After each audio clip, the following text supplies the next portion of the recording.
बिस्मिल्लाहिर्रहमानिर्रहीम। Dear students, आज हमारा लेक्चर है exercise 7.1 question number 6। Find H such that the points A B and C, ये बेटे पॉइंट्स आपको गिवन है, are vertices of are right triangle. कहता है ये जो आपको पॉइंट्स दिए गए हैं ए बी सी, ये राइट ट्राइंगल के क्या हैं, वर्टिसेस। तो एच आपने फाइंड करना है और यहाँ पर एक कंडीशन ये भी दी, with right angle at the vertex A. कहता है जो आपके पास वर्टेक्स ए है उस पर क्या है, वो राइट एंगल, उस पर एंगल जो है वो क्या है, राइट एंगल है। राइट एंगल का क्या मतलब है, 90 का परपेंडिकुलर। तो ये बेटे हम लोगों ने ए के ऊपर वर्टेक्स जो ए था वहाँ पर हमने एंगल क्या ले लिया, राइट एंगल। ये बेटे बी, ये ए और ये इसको हमने नाम दे दिया सी का। ये सी वर्टेक्स है आपके पास, ये बी वर्टेक्स और ये क्या है, ए वर्टेक्स है, जिसके ऊपर एंगल क्या है, राइट एंगल है। अब बेटे मैंने आपको क्वेश्चन नंबर 5 में बताया था, फर्स्ट पार्ट में उसके, कि जब भी आपके पास राइट ट्राइंगल आ जाए आपके पास, तो वहाँ पर बेटे आप लोगों ने पैथागोरस थ्योरम जो है वो अप्लाई करना है। ये देखिए जरा क्वेश्चन नंबर 5 का first part, the points A B and C ये आपको गिवन थे, are vertices of a right triangle. तो हमने इस क्वेश्चन में ये बताना था कि ये जो पॉइंट्स हैं ये बताएं कि ये राइट ट्राइंगल के क्या है, वर्टिसेस। क्वेश्चन नंबर 6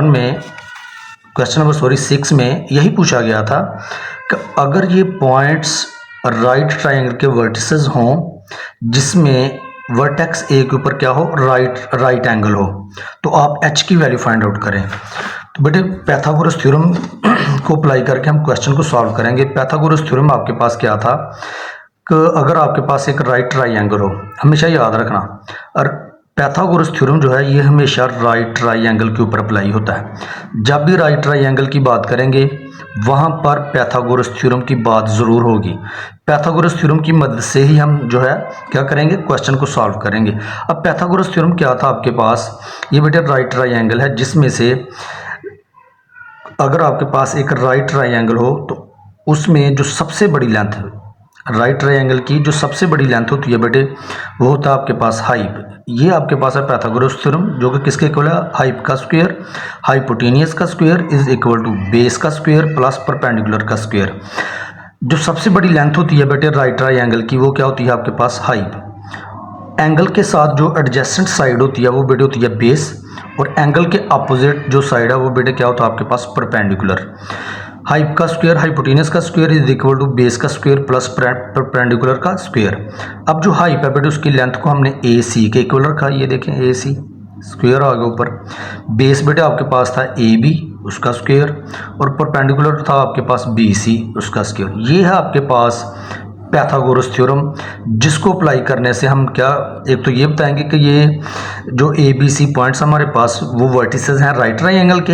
अगर ऐसा है तो एच की वैल्यू फाइंड आउट करें। ये देखें बेटे ये था हमारा आज का क्वेश्चन। इसमें देखें हमने पैथागोरस थ्योरम को बेटे अप्लाई करने के बाद हमने क्वेश्चन को सॉल्व कर लिया और एच की वैल्यू फाइंड आउट कर लिया। ठीक है बेटे, चलें ये आपके पास है राइट ट्राइंगल जिसमें वर्टेक्स ए के ऊपर क्या है आपके पास, राइट एंगल। ये बेटे आपके पास डायग्राम आ गई बी ए सी। अब बेटे हमने क्या करना है, पैथागोरस थ्योरम को अप्लाई करते हुए क्वेश्चन को सॉल्व करना है। लेकिन चूंकि हमने इस चैप्टर में अपना डिस्टेंस फार्मूला बेटे पढ़ रखा हम लोगों ने, वो डिस्टेंस फार्मूला क्या है, अगर दो पॉइंट्स के दरमियान डिस्टेंस फाइंड आउट करना हो तो वो आपके पास फार्मूला है। आप फेमिलियर होंगे डिस्टेंस फार्मूले से, अब तक तो आप लोगों को फेमिलियर हो भी जाना चाहिए डिस्टेंस फार्मूले से। 7.1 में बेटे बार बार डिस्टेंस फार्मूले का इस्तेमाल हुआ है। ये देखें ए बी पॉइंट के दरमियान हमने क्या करना था, ए बी वर्टेक्स के दरमियान हमने डिस्टेंस बेटे फाइंड आउट करना है जो कि किसके इक्वल है। ये देखें ए बी बेटे ये पॉइंट्स आपके पास, ए जो है या इसके बेटे कोऑर्डिनेट्स देखें, ये x1 है, ये y1 है, ये x2 और ये क्या है, y2। फार्मूला क्या है आपके पास, distance formula x2 minus x1, x2 zero था ना, x2 माइनस x1 का square plus y2 minus y1 का स्क्वायर। ये माइनस और माइनस फार्मूले का माइनस माइनस क्या हो जाएगा बेटे, प्लस स्क्वायर आ गया। ये डिस्टेंस फार्मूला बेटे हमने अप्लाई कर लिया, ऊपर बेटे स्क्वायर रूट आ जाएगा। इसको बेटे सॉल्व करो, 0 minus under root 3 minus under root 3 आएगा बेटे, ऊपर स्क्वायर है तो स्क्वायर लिखेंगे, प्लस 2 + 1 क्या होता है 3, बट 3 का बेटे स्क्वायर आ गया आपके पास। पावर इवन हो तो माइनस क्या होता है ख़त्म, ये माइनस बेटे ख़त्म हो जाएगा स्क्वायर की वजह से, ये इसके साथ कट जाएगा तो आपके पास आ जाएगा 3, और 3 का स्क्वायर बेटे क्या होता है 9, इन दोनों को बेटे ऐड करें तो आ जाएगा आपके पास 12 अंडर रूट। पाइथागोरस थ्योरम क्या था कि हमने ये पढ़ा था, जो सिंपल हमने इसका ये देखें कि हाइप के ऊपर भी स्क्वायर है, बेस के ऊपर भी स्क्वायर, और परपेंडिकुलर ऊपर क्या आता है स्क्वायर आता है।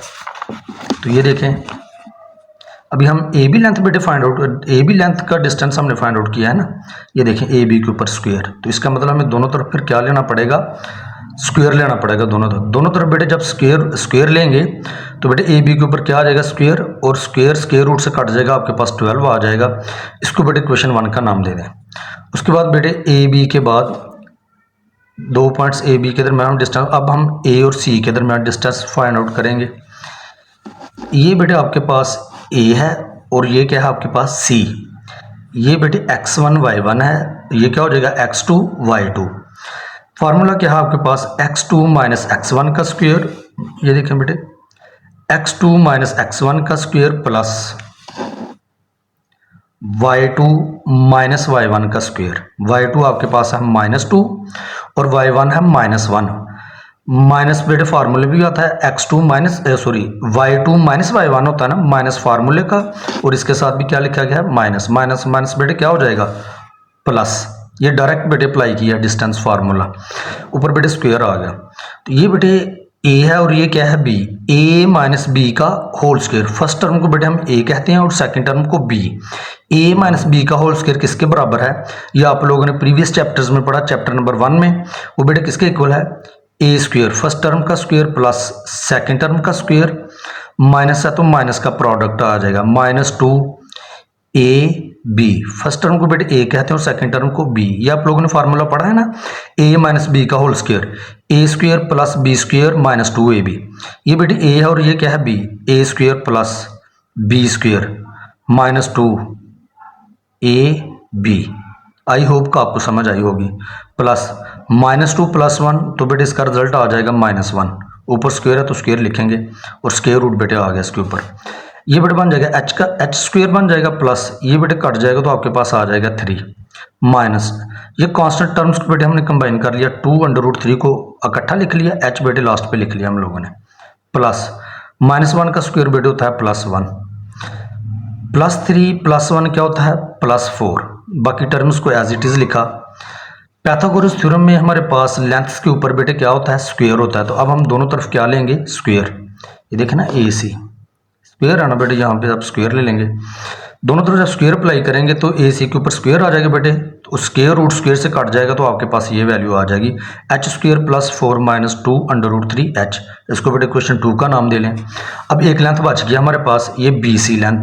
अब बी सी लेंथ का बेटे हम क्या करते हैं उनके उसका डिस्टेंस फाइंड आउट कर लेते हैं, बी और सी। ये बेटे x1 है, ये क्या बन जाएगा x2। पहला जो पॉइंट होता है बेटे उसके कोऑर्डिनेट्स बन जाते हैं x1 y1, और जो आपके पास सेकंड पॉइंट होता है उसके कोऑर्डिनेट्स बन जाते हैं x2 y2। फार्मूला आपके पास ये था x2 माइनस x1 का whole square, x2 minus x1 का होल स्क्वायर प्लस फार्मूले का y2 माइनस y1 का स्क्वायर, ठीक है, whole square, y2 minus y1 का होल स्क्वायर। चलें बेटे h -0 क्या होगा, ज़ाहिर h होगा, तो h के ऊपर क्या आ जाएगा स्क्वायर, प्लस -2 क्या होता है -4, h स्क्वायर आ गया बेटे, प्लस -4 का स्क्वायर बेटे होता है +16, यानी कि -4 को जब आप 2 टाइम्स मल्टीप्लाई करेंगे माइनस माइनस प्लस 4 4 ज़ार 16। अब बेटे दोनों तरफ हम क्या ले लेंगे स्क्वायर ले लेंगे, तो बी सी के ऊपर स्क्वायर आ जाएगा, स्क्वायर रूट स्क्वायर से कैंसिल हो जाएगा तो आपके पास आ जाएगा h स्क्वायर प्लस 16। ये आपके पास था बेटे इक्वेशन, ये रिजल्ट 3 है आपके पास। अब पाइथागोरस थ्योरम आपके पास बेटे क्या था, पाइथागोरस थ्योरम ये होता है हाइप का square is equal to base का स्क्वायर प्लस परपेंडिकुलर का स्क्वायर। हाइप आपके पास कौन सी लेंथ होती है, जो ट्राइंगल की राइट ट्राइंगल की सबसे बड़ी लेंथ जो होती है वो क्या होती है आपके पास हाइप, और जो एंगल के साथ ये साइड क्या होती है बेस, और ये क्या है परपेंडिकुलर। ये देखें बेटे ये आपके पास डायग्राम थी। BC लेंथ आपके पास इस राइट ट्राइंगल में BC लेंथ सबसे बड़ी है ना, तो BC बेटे आपके पास क्या है, हाइप का स्क्वायर आ गया इज इक्वल टू बेस का स्क्वायर। ये लेंथ क्या थी आपके पास, बेस, ये बेस का स्क्वायर आ गया प्लस AC एंगल के जो सामने बेटे इस तरफ जो हम एंगल इधर बनता है उसके जो अपोजिट जो आपके पास है वो क्या था, परपेंडिकुलर, AC परपेंडिकुलर का बेटे स्क्वायर आ गया। अब ये हमने BC square, AB square, AC square की वैल्यूज फाइंड आउट की थी हम लोगों ने। BC स्क्वायर का बेटे वैल्यू थी आपके पास h square plus 16, BC square की वैल्यू थी h square plus 16 is equal to AB का स्क्वायर। ये देखें AB का स्क्वायर किसके इक्वल है, 12 के, ये बेटे 12 आ गया प्लस ये वाला AC का स्क्वायर, ये बेटे AC का स्क्वायर ये था आपके पास ये h square plus 4 minus 2 under root 3h। ये देखें h square plus 4 minus 2 under root 3h। अब बेटे ये देखें यहाँ पे h स्क्वायर पहले हमने लिख लिया, 12 प्लस 4 क्या होता है 16, ये बेटे एज इट इज आ गया माइनस 2 अंडर रूट 3h। अब हमने क्या किया बेटे, h स्क्वायर और 16 को लेफ्ट हैंड साइड पे हमने शिफ्ट कर दिया। तो वो क्या तरीका है, अगर पॉजिटिव हो तो क्या हो जाएगा नेगेटिव, h स्क्वायर बेटे पॉजिटिव था तो नेगेटिव हो गया, प्लस 16 पॉजिटिव था क्या हो गया नेगेटिव। इस तरफ बेटे क्वेश्चन के इस तरफ सिर्फ हमारे पास वैल्यू बच गई माइनस 2 अंडर रूट 3h। ये देखें बेटे प्लस माइनस ये कैंसिल हो गए बेटे आपस में, तो आपके पास आ गया 0 is equal to minus 2 under root 3h। हमें बेटे चाहिए h की value, minus 2 under root 3h के साथ क्या हो रहा है मल्टीप्लाई, दूसरी तरफ शिफ्ट करेंगे तो क्या हो जाएगा डिवाइड। 0 के नीचे बेटे कुछ भी लिखा जाए उसका रिजल्ट होता है 0, इसको बेटे सीधा करके लिख लें h इज इक्वल टू 0। ये था बेटे हमारा क्वेश्चन नंबर 6। क्वेश्चन नंबर 7 देखें बेटे, क्वेश्चन नंबर 7 है आपके पास find h such that ABC, ये बेटे पॉइंट्स आपके पास आर कोलिनियर। ये बेटे आपके पास एक फार्मूला है एज वी नो, अगर तो 3 पॉइंट्स आर कोलिनियर, इफ कहते 3 पॉइंट्स जो हैं वो कोलिनियर होते हैं कब, अगर आपके पास x1 y1 1, x2 y2 1, x3 y3 1 इसका डिटर्मिनेंट 0 के इक्वल हो तो हम कहते हैं कि 3 पॉइंट्स क्या होते हैं कोलिनियर। यहाँ पर x1 y1 क्या है, ये बेटे आपके पास पॉइंट A के कोऑर्डिनेट्स हैं, पॉइंट A के कोऑर्डिनेट्स को हम क्या कहते हैं x1 y1, पॉइंट B के x2 y2, और पॉइंट जो थर्ड पॉइंट होता है आपके पास उसके कोऑर्डिनेट्स क्या होते हैं x3 y3। एक्चुअली ये जनरल फॉर्म में लिखा गया है, ये फर्स्ट पॉइंट के बेटे कोऑर्डिनेट्स हैं x1 y1, ये सेकंड पॉइंट के हैं x2 y2, ये थर्ड पॉइंट के हैं x3 y3, ये 1 1 1 बेटे। ये हमने एक्चुअल फार्मूला यहाँ पे एक रिलेशन बेटे हमने यहाँ पे इस्तेमाल किया कि 3 पॉइंट्स जो हैं वो कब क्लियर होते हैं, अगर आपके पास x1 y1 1, x2 y2 1, x3 y3 1 इसका डिटर्मिनेंट बेटे किसके इक्वल हो 0 के। अब बेटे x1 y1 x2 y2 x3 y3 ये आपको गिवन है, ये देखें x1 बेटे -1 है और y1 क्या है h, ये देखें x1 y1 की जगह पे बेटे हम पुट कर देंगे x1 y1, और b पॉइंट क्या है आपके पास x2 y2, ये देखें जहाँ x2 y2 है वहाँ बेटे हमने 3 और 2 पुट कर दिया, ठीक है। फिर सी पॉइंट आपके पास क्या था, ये है इसके कोऑर्डिनेट्स हैं x3 y3, वो है बेटे 7 और 3, ये देखें 7 और 3 1 1, ये बेटे एज इट इज आ जाएगा। अब हमने ये आपके पास है जी ऑर्डर 3/3 का, ये बेटे चूंकि आपके पास जो सॉरी क्लास 9 है, ये बेटे मैट्रिक्स से रिलेटेड, मैट्रिक्स जो है ना हमारे पास जो टॉपिक है बेटे उससे रिलेटेड है। ये डिटर्मिनेंट का हम जो आपके पास ऑर्डर होता है 3/3 या 2/2 उसका डिटर्मिनेंट कैसे फाइंड आउट करते हैं, ये बेटे चैप्टर 9th 10th में सॉरी क्लास 9th में आई थिंक ये चैप्टर नहीं है बेटे, लेकिन मैं आपको यहाँ पर ब्रीफली तो नहीं बताऊँगा डिटेल के साथ, लेकिन आपको इस क्वेश्चन से रिलेटेड बेटे कि डिटर्मिनेंट कैसे लेते हैं वो मैं आपको बता देता हूँ। वो देखें जब बेटे आपके पास ऑर्डर 3/3 का हो, यानी कि 3 रो और 3 कॉलम हो, ये जो बेटे हॉरिजॉन्टल लाइन में, हॉरिजॉन्टल लाइन जो है ये आपके पास कहलाती है रो, ये हॉरिजॉन्टल लाइन है -1 h1 3 2 1 7 3 1, ये हॉरिजॉन्टल डायरेक्शन में जो बेटे आपके पास लिखा गया है ये क्या है रो, और जो वर्टिकल लाइन होती है बेटे आपके पास ये वर्टिकल अंदाज में लिखा गया है ये बेटे आपके पास क्या है कॉलम। ऑर्डर आपके पास क्या होता है बेटे रो मल्टीप्लाई बाई कॉलम, यानी कि number of rose multiply number of columns. कितनी रोज हैं बेटे इसमें 1 2 3, और कॉलम कितने हैं 1 2 3, यानी कि ये ऑर्डर आपके पास 3/3 का। तो 3/3 ऑर्डर्स का डिटर्मिनेंट बेटे हम कैसे फाइंड आउट करते हैं, ये देखें हम रो 1 से एक्सपैंड करते हैं, रो 1, ये बेटे रो 1 है, रो 1 से एक्सपैंड करना। एक्सपैंड करने का क्या तरीकाकार है बेटे, ये है कि ये जो आपके इधर से आपने बेटे ये पिक कर लेना पहला डिजिट रो 1 का -1, ठीक है। जो फर्स्ट डिजिट बेटे होता है उसके साथ साइन होता है, उसके साथ हम साइन लेते हैं पॉजिटिव, ठीक हो गया, यहाँ तक तो क्लियर है। -1 आ गया। अब आपने क्या करना है, डिटर्मिनेंट कैसे फाइंड आउट करना है कि -1 के नीचे और सामने वाले डिजिट बेटे ये हज़फ हो जाएंगे, आपके पास ये बात जाएगा 2131, ये डिटर्मिनेंट आ गया। फिर उसके बाद बेटे ये जो आपके पास रो 1 थी, सेकंड एलिमेंट था आपके पास h, ये h आ गया, ठीक है। पहला साइन बेटे पहली टर्म के साथ साइन हम लेते हैं पॉजिटिव, सेकंड एलिमेंट के साथ नेगेटिव, ठीक है। अब ये देखें h, अब हम ये कैसे लिखेंगे, ये टर्म्स h के नीचे और h के आमने सामने वाले ये डिजिट्स बेटे हम नहीं लिखेंगे, आपके पास बात जाएगा 3171, ये देखें 3171। अब बेटे थर्ड एलिमेंट आ गया तो प्लस आ जाएगा यहाँ पे, याद रखना फर्स्ट एलिमेंट के साथ, यानी ऐसे चलते हैं plus minus plus minus plus minus, ऐसे चलते हैं बेटे। पहले एलिमेंट के साथ प्लस, सेकंड के साथ बेटे माइनस और थर्ड के साथ क्या आ जाएगा प्लस, यानी कि यूँ चलते हैं प्लस माइनस, ठीक है बेटे।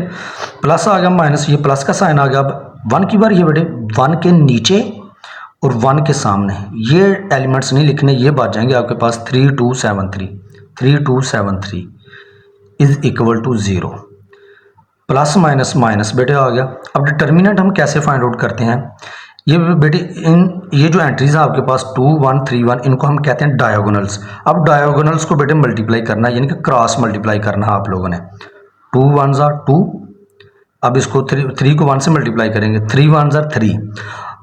अब ये जो देखें ये पॉजिटिव 3 आ रहा है ना आपके पास, इस केस में जो आपके पास आंसर आता है बेटे उसका अपोजिट लिखना है। क्या मतलब, +3 आ रहा है ना आपके पास, आप लोगों ने बेटे -3 लिखना है, यानी कि साइन चेंज करके लिखना है यहाँ पे।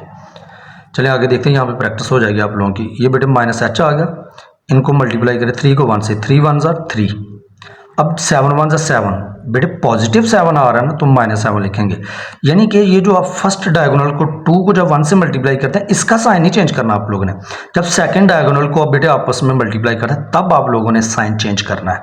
अगर प्लस रिजल्ट आ रहा है तो माइनस लिखेंगे, इस केस में देखिए +7 आ रहा था तो माइनस लिखेंगे, ठीक होगा। अब बेटे +1 आ गया, 3 को बेटे 3 से मल्टीप्लाई करें, 3 3 ज़ा 9। फर्स्ट डायगोनल को जब आपस में मल्टीप्लाई करते हैं इनके साइन नहीं चेंज करने, सेकंड जब 7 को 2 से मल्टीप्लाई करेंगे तब साइन चेंज करना है। चलें बेटे इसका तो देखिए ना, 3 3 ज़ा 9 आ गया, ये आ रहा था बेटे 7 2 ज़ा 14, +14 आ रहा था तो क्या लिखना है -14। इस तरीके से बेटे डिटर्मिनेंट लेते हैं हम। अगर ये बेटे 9th क्लास में ये चैप्टर नहीं है तो मेरा ये गुमान है कि आपको क्लास 10 का जो सिलेबस आएगा नया सिलेबस, उसमें बेटे ये चैप्टर शामिल होगा।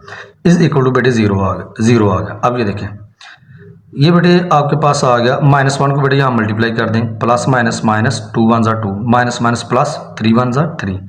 इसी तरह बेटे -h को मल्टीप्लाई करें, माइनस कांस्टेंट टर्म को बेटे पहले लिखना है, -3h माइनस माइनस प्लस, ये बड़ा बेटे बन जाएगा 7h, प्लस 1 से मल्टीप्लाई कर लें 9 आ जाएगा, प्लस माइनस माइनस क्या आ जाएगा 14। अब बेटे ये देखें 7h माइनस 3h क्या आ जाएगा 4h, -2 + 3 क्या आ जाएगा 1 और ये +9 10 बन जाएगा, 10 - 14 ये बेटे आएगा -4 इज इक्वल टू 0। हमें h की वैल्यू बेटे चाहिए, h के अलावा सारी टर्म्स दूसरी तरफ होनी चाहिए। ये बेटे माइनस है, इस तरफ आगे क्या हो जाएगा, जब इसे राइट हैंड साइड पे शिफ्ट करेंगे तो ये बेटे प्लस हो जाएगा। अगर प्लस का होता तो माइनस का लिखते हैं हम, अब चूंकि माइनस है इसलिए हम प्लस लिखेंगे। अब ये रह गया 4 बेटे h के साथ क्या हो रहा है मल्टीप्लाई, जब से राइट हैंड साइड पे शिफ्ट करेंगे तो ये बेटे क्या हो जाएगा डिवाइड, तो 4/4 ये 4 से बेटे कट जाएगा तो h इज इक्वल टू 1। तो ये है बेटे आप लोगों का क्वेश्चन नंबर 7। बेटे ये जो लेक्चर है आपका क्वेश्चन नंबर 6 और 7, इसको बेटे आप लोगों ने अच्छे से बेटे इसकी वीडियो को बार बार देखना है ताकि आप अंडरस्टैंडिंग हासिल कर सकें। ये था बेटे आज आप लोगों का लेक्चर।